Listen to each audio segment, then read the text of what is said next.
Ravens having to get that tech to have interference matrix and stuff. It's a different ball game. I'm excited to see what the build orders are going to be here. All right, well, let's just dive right on into it. I'm going to have in the bottom right-hand side a little bit of an underdog going into this match. 2-0, he's got a great season so far, but he's got kind of the odds up against him today. Let's see if he can give us a bit of a surprise from Invictus Gaming. It's XY. And spawning over on the other side, he was the most surprising world champion of all time from any esport, I do believe. It is Oliveira. Yeah, it really is just a tale that kind of surpasses just StarCraft 2, right? Like, it's because in a game as difficult as StarCraft 2 to be an underdog, not even considered top 16 and become world champion. We will continue to talk about this one for the rest of days. Never mind when StarCraft is gone, if it ever goes. You know, we are just going to be always mentioning this one, bringing it up, because it was legendary what he did back in February. Yeah, I don't think there'll ever be anything like it ever again. Like, StarCraft 2 is so set in stone in that you have plateaus and you have echelons of players and, you know, caliber. And the fact that Oliveira, we all knew he was very good, but he literally went, you know, without like over exaggerating, he went super sane with what he did at Katowice. Like, it was unbelievable. He went through Reyna, Hero, then Maru. Like, arguably at the time, the best of their respective races, all in a row. And at every point, I counted him out. I absolutely did. And then his winner's speech, absolutely phenomenal. He cemented a place in my heart. And here, we do have different build orders to start things off straight away. So Oliveira is opting for that CC on the low ground, whereas XY has gone for the more safe approach in that he's gone for the double gas opening, but going for the reactor as well. Yeah, so they're both scouted each other out and both doing their builds. Yeah, both doing their own thing, and obviously XY, he even sees it as an expansion, yet he's still going to give respect to Oliveira. He's not going to move that Reaper across. He's not going to try and find anything, even knowing that, you know, maybe he would have the edge, but that's because he's just going to take the opportunity to say, cool, now I will go straight into my reactor. I can get that up immediately. While Oliveira had to build a safety marine, you know, XY didn't have to, so he gets to go straight into that. A Cyclone as well. I've seen a fair amount of these Cyclones early on in TVT. They've not been, like, super game-defining, but it does seem tough to kind of get through the early game without them. Yeah, they've been an interesting addition, because in my head I was like, oh, there's a Cyclone out, like, you know, my 3 Reaper, 2 Hellion doesn't really do much against the 2 Reaper, 1 Cyclone, but these Cyclones are actually so much more brittle, and they actually deal damage a little bit slower. Like, they can change target a lot faster, but the actual damage itself is a little bit slower, that you can kind of catch them off guard and such. But so far, there's no massing of the Cyclones, very standard builds from both these guys. And so far, XY, he is going to be economically a little bit behind, just because his expo was a little bit later. But he looks like he's going to be launching some aggression here, because getting a tank this early, yeah, you want to do something with that bad boy. Yeah, again, the tank, almost surprised not to see a medevac go along with this, right? I mean, yeah, going to be a tech lab on the starport, so I would have thought maybe, yeah, you get the medevac, you go push across a little bit, but it's just going to be the Raven. Still can lead to a deadly push, but maybe a minute down the line instead of like in the immediate future, because if you're going to wait for the Raven, maybe you get Matrix, maybe then you do get like a good little 2-tank, 2 Raven push or so on the go.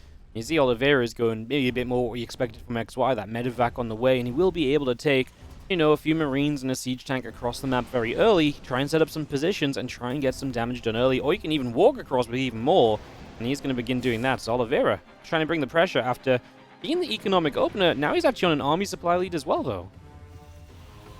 That shows me that Oliveira is very tuned into his opponent here, because there's 2 ways that you can go about it from XY's position. A, deal some damage, which I absolutely jumped the gun thinking he was going to try and do, or leapfrog it and go for the 3rd base a lot faster, which is what he's actually done. And look at Oliveira.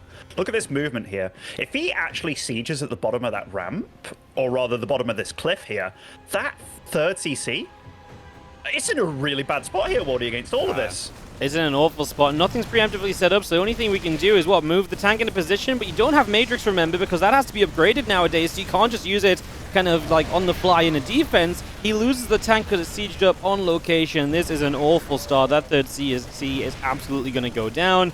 There's just no stopping it. The tank of Oliveira may be low, but still alive. is better than what XY has. Cancelled third, and Oliveira is just going to build on a lead here in these early stages. Even that last Marine that kind of waddled into the space here kind of gets a friendly fire attack over there, which is kind of funny. But honestly, this move out from Oliveira, this felt like he set out to do something. Like, we're playing a game of incomplete information, but it felt like Oliveira knew everything that was going on there. Like, he moved out, gets the damage done, gets the cancel, moves back, and now he's the one with a third CC, very nearly complete here, and he's got himself into a decent position. Like, SCV count-wise, it's very close between them. Tank counts are very similar and all that. Similar Raven counts as well, but it looks like the infrastructure over on Oliveira's side of things, much better. He's already got 4 barracks on the way, 2 engineering bays done. And if we look at XY side of things, he's up to no good on his side of things, Wardy. Second starport in production here. He is feeling a little bit desperate. Yeah, I think desperate's a good word for it, because this can be a build, and it's nice that it's in the natural because it will avoid this scan. This is the kind of build where you can just use it as a timing in the first place, but now it's like, oh, I have no chance in the longer game, so I have to do something that makes this a timing. I have to do something that will give me a chance to just really get across and end this. Second starport is exactly that. You take air control.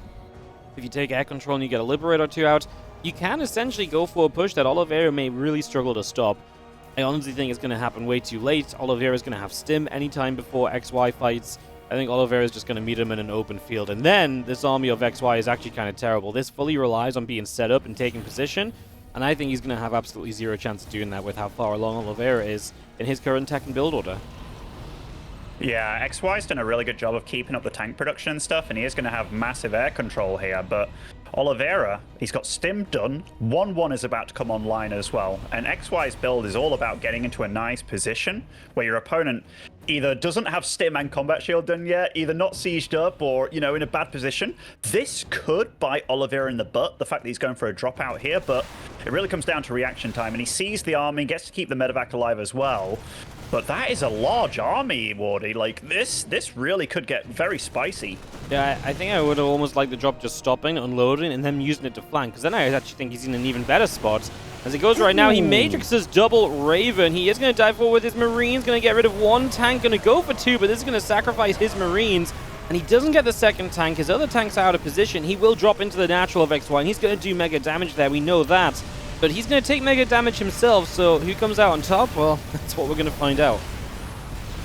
I tell you what, all the energy is gone in those Ravens from XY, and these Marines dealt a lot of damage over here, and they're not getting cleaned up either, not just yet. And I mean, combat shield isn't on the way here. Third CC does fall, but second CC's fall from XY. I don't know how XY keeps on pushing. If he had a lot of energy, then absolutely, but look at this, Wardy. These SMEs, they're not going to cut it.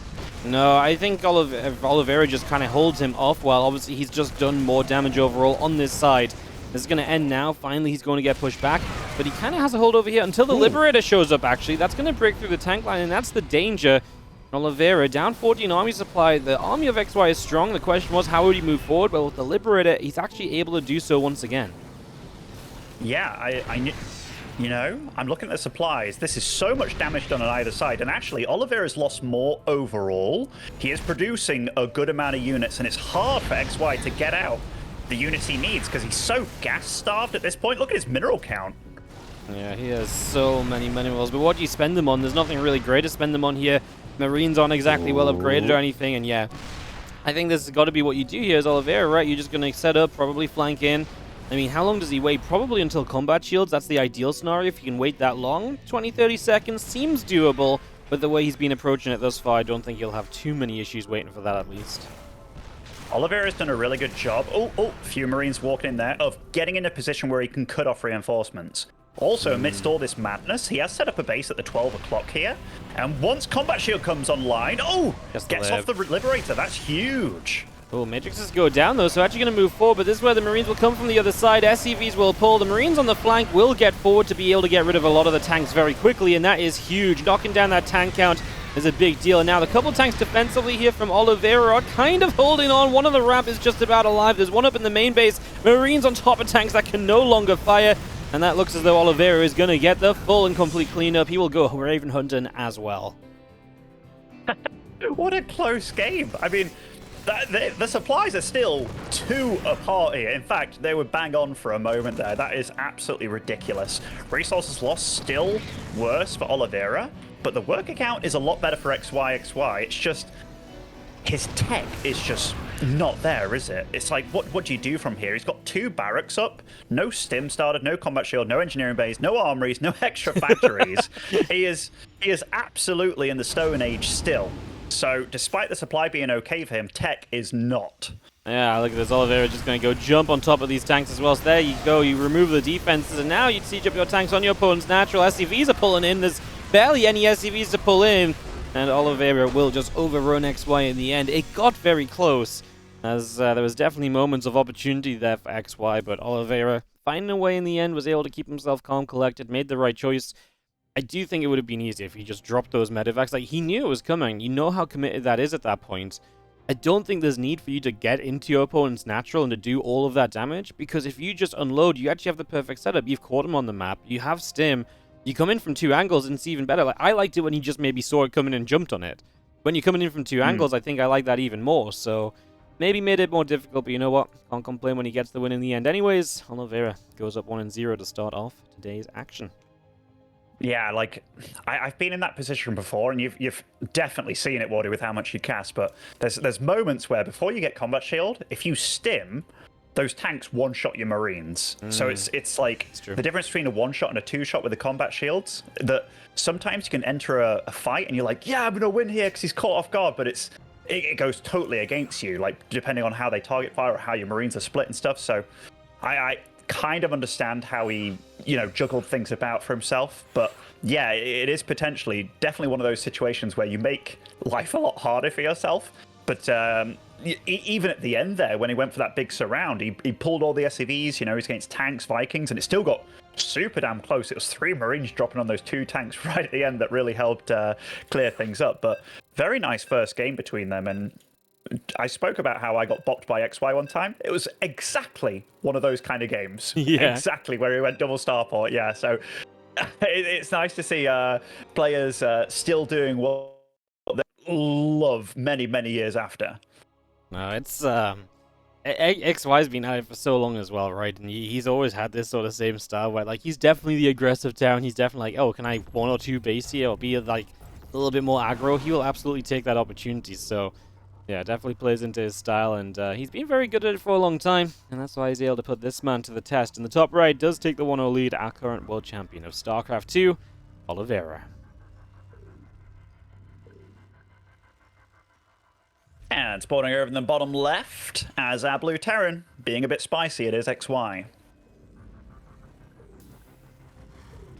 I like these new maps, Wardy. Like this, this one in particular, kind of reminds me a little bit of the old Golden Wall, just in the sense that, half the map is kind of unattainable unless you get through the minerals or, you fly, or in my case, somebody blink stalkers you. But I like this one quite a bit, just through some of the cheeky shenanigans. Even the watchtower being so weird in the middle with those little, very weird paths to get there.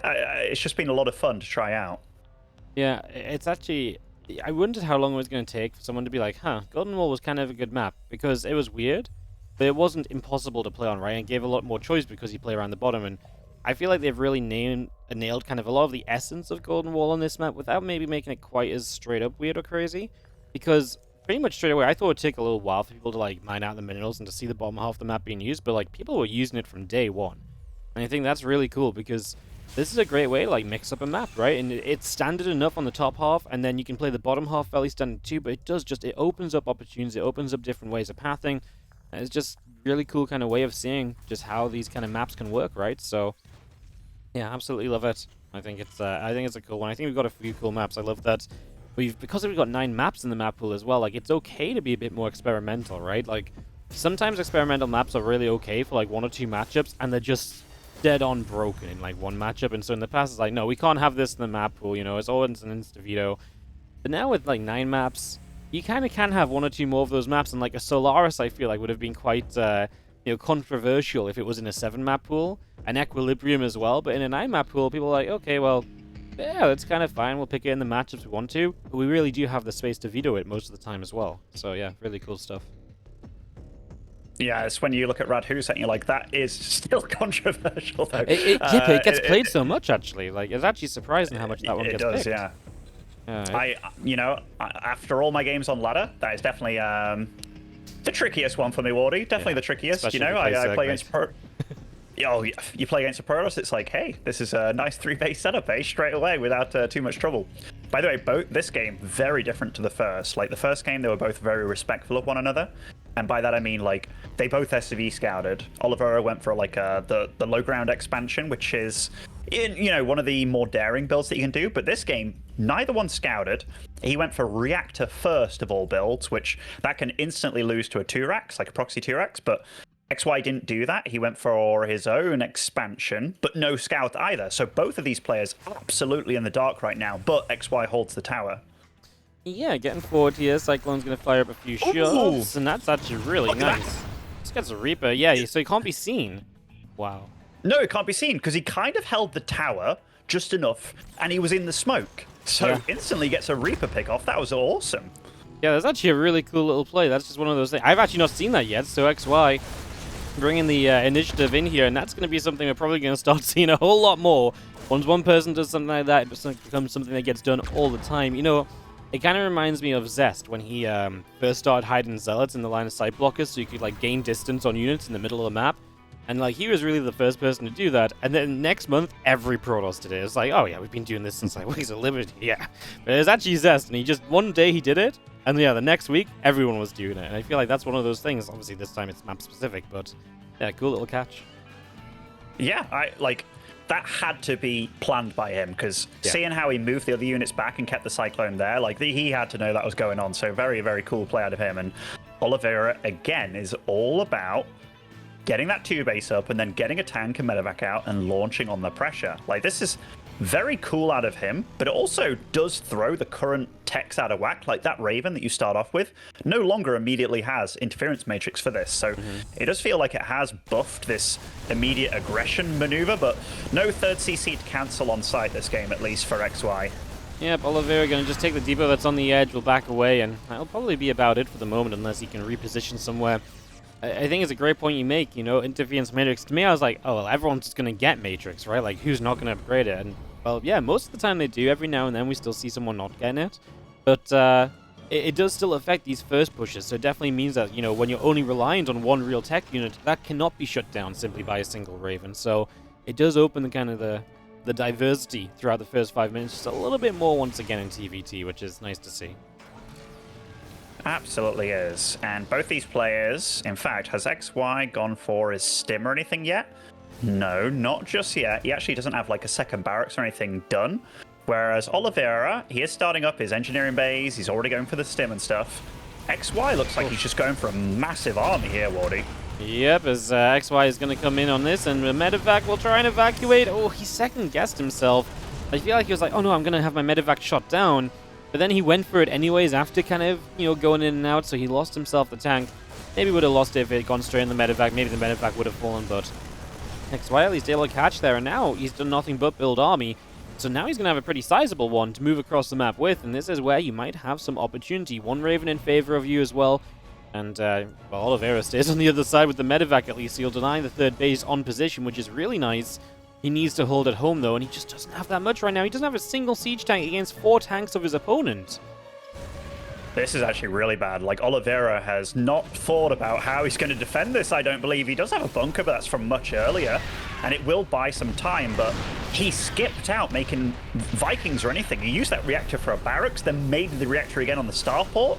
This is going to be really hard for him to hold. Here we go. We're going to break out. A couple of auditors coming through. You can see him pre-pulling the SCVs. He knows he's in trouble. A couple of units from the back did absolutely nothing. And the one tank that Oliveira has gets a single shot off the auditor just to help a little further. These tanks need to just press forward from XY. This is the time to keep on pushing, to keep on getting closer, and to put yourself in real control of this game number 2.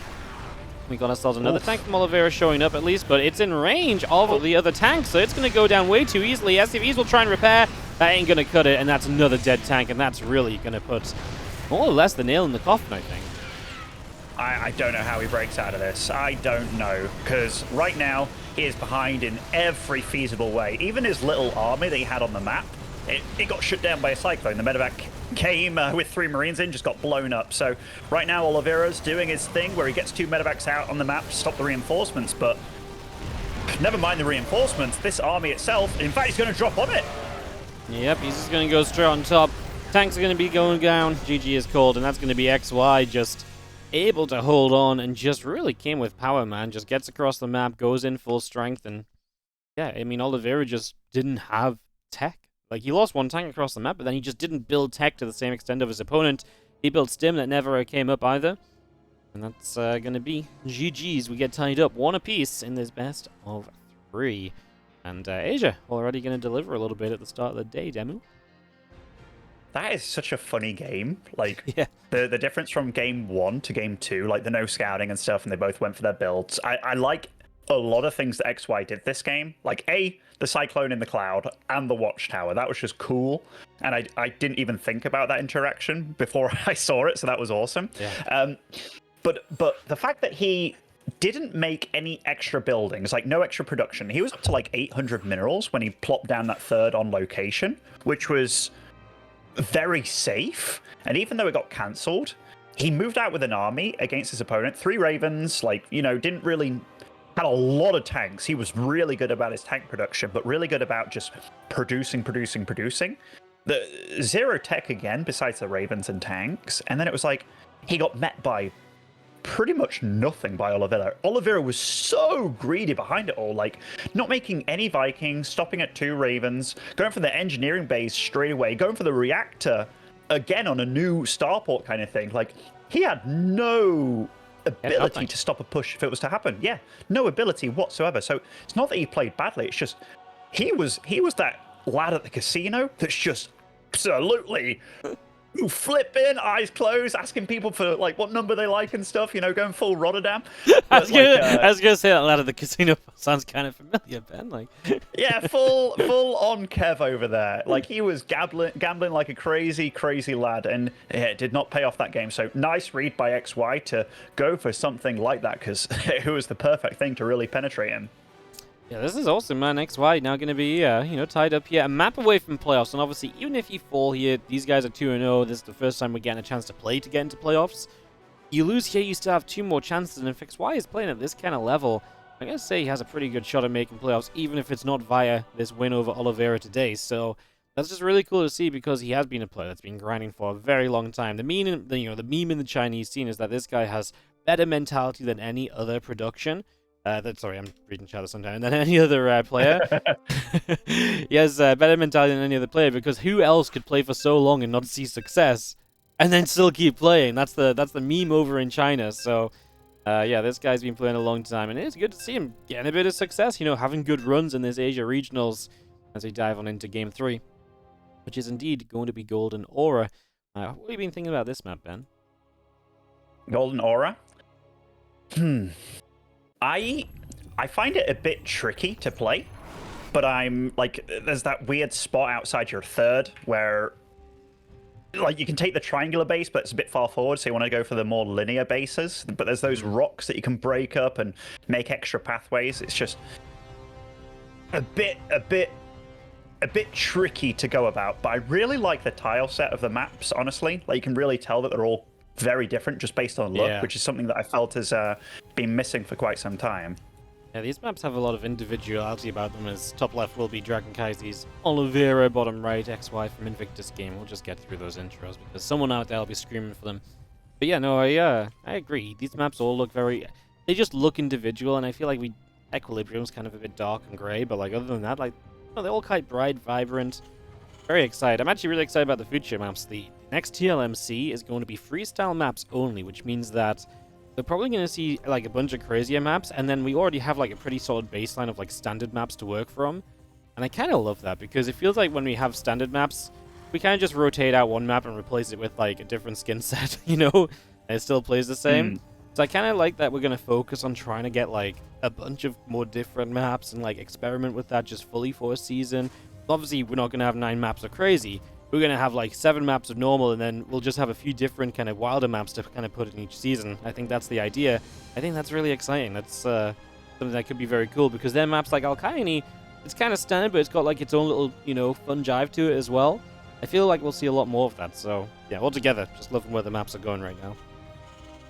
Me too. Like, there's one thing that sticks in my head a lot from, because when StarCraft 2 first came out and I was playing Warcraft 3, I used to watch a lot of Brood War VODs.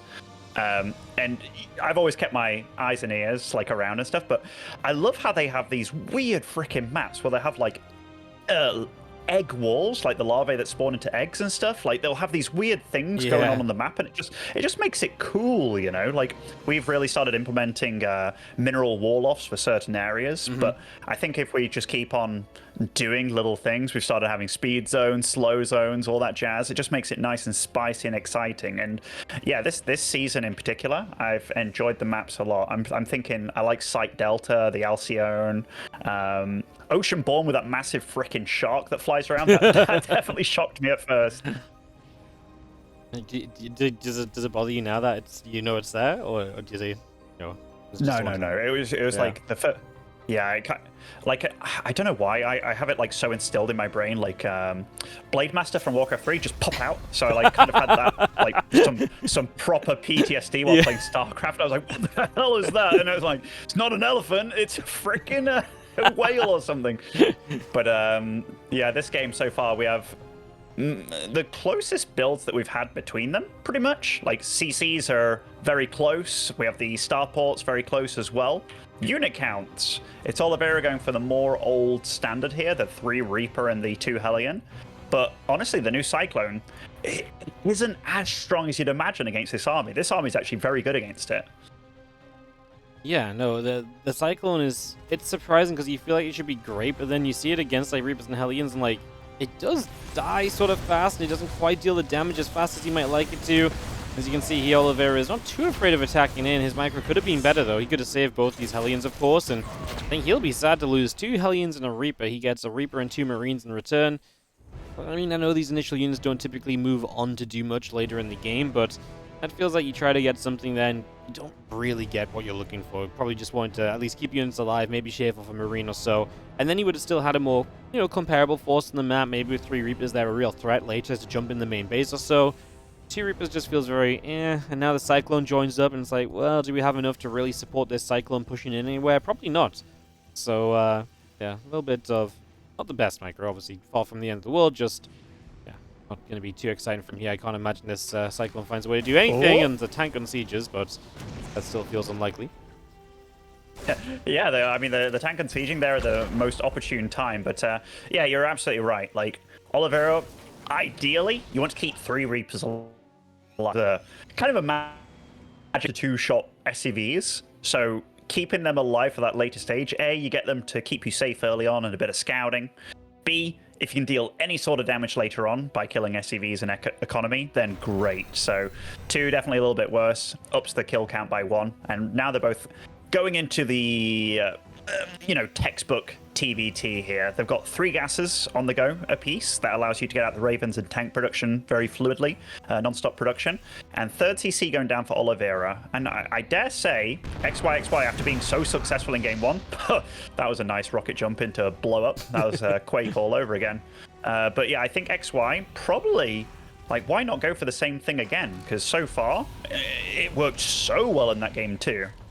Yeah, no, I mean, his aggression's been working out. I mean, he was honestly pretty well set in game 1 as well. It was very close with, obviously, 2nd starport, a bit more committed, but that was after he took, like, a bad chunk of damage as well, so I don't hate the idea of just staying on the aggressive kind of side of things. Oliveira's clearly had issues with them, but just 3rd down here, but he's not going to start moving onto the map, and to be fair, this time around, Oliveira does pop out a 3rd Raven.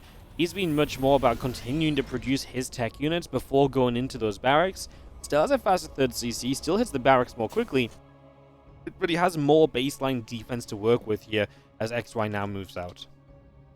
His build here is far nicer for deflecting this sort of aggression. Like, I was also very thankful there that he learned and he evolved from game 2. The starport flew onto the reactor from the barracks, aka he's going to be able to get Vikings out against this, which really puts a clock on what these Ravens can achieve. But XY, he's coming in and he's very quick about going in as well. Yeah, but he's not going to Matrix that first tank. He's just going to believe he can push on through. Finally, his other tank's beginning to siege, kind of. One of his tanks derping out in the back. Worried because those Matrixes are about to come out. All the turrets go down now from Oliveira, and this has been a crushing blow for XY. This was not what he was looking for, man. I feel like he really struggled to get his tanks where he wanted them to be. I mean, only one tank sieged at first, and that just felt like a mistake. It definitely did. Like, if he got all those tanks sieged, I think it could have maybe gone his way. He put interference matrix on the high energy Raven there, and then on 2 tanks, so 1 tank was still firing from Oliveira, but honestly, Oliveira handled that pretty damn nicely. As soon as his Raven was clean, I suppose, of the interference matrix, it was like, boom, drop some turrets down, really clean that up, and all things said and done, he's got 3 Ravens alive and killed all 3 of his opponents, so very nicely done by him. Yeah, no, this comes out in a great position for Oliveira, and of course he can't immediately be like, okay, from here now I'm ready to go, because he has been playing more slowly, but he'll take this edge, and he'll take a slight army supply lead. He'll be on stim already now, and he's already working on double upgrades versus his opponent was a little bit slow on +1 armor, for example, so just in general, slight edge from Oliveira, and we know that he's good enough to take advantage from that, so let's see where he takes it. Still producing Vikings on either side. They're both really prioritizing this air control here for this game number 3 now. There's one push, or rather one moment in time here for XY that's going to be very scary, because if you've lost your Ravens and you know your opponent still has them, that means that your tanks are going to be, I don't want to say redundant, but you've got to be super careful about your opponent pushing you. So I wouldn't be surprised if he starts playing on the map with crazy drops or something like that, trying to negate a big-on fight in a centralized location. But it's easier said than done. Like, both these players are getting their Vikings out. Some medevacs are going to be starting to be made here for Oliveira, but XY, it looks like he's kind of forgotten the medevacs for now, just to make sure that those Ravens can't just go uncontested on top of his tanks or his army, you know, that kind of thing. Yeah. That's gonna it definitely feels like you got to be the one that starts to do something, because if you just let your opponent begin to move out, and they just, it's always harder to be the defender than the aggressor in these scenarios a lot of the time, because the aggressor doesn't have to commit to anything. But the fact that if you miss an opening as the defender and then the aggressor's on top of you, then you're the one that gets punished real hard. So nice to be able to maybe just lift up, like you say, some medevacs or units, get on the map, be ready to punish yourself, because maybe with the main army you can't be the aggressor, but with little chunks and chips, you can probably hold it home and then still maybe try and punish your opponent. So a good approach to take, because we do see a lot of Marine tank beginning to move forward here from Oliveira. His Ravens and Vikings as well. Looks as though he is pretty happy to start moving forward, so he's going to go clean out the watchtower first. Looks as though in general he wants to work his way around the right-hand side, but immediately XY attack up the left with 2 medevacs and Marines, and he's going to find himself a chance maybe to get on top of this base. Planetary's just going to finish in time to defend. Yeah, it was nice idea by XY trying to kind of slow this down and what have you, but Oliveira is here, and he's here with a very strong army here, Wardy. Those Ravens will get on top of these tanks. Ooh. The Vikings tried to stop this from happening, but look how much Oliveira has here. And this, right on top of this third base. This is brutal. Yep, those Marines really did not waste any time at all. This was an absolutely one-sided fight. The Raven spellcasting was just spot on from Oliveira. XY is missing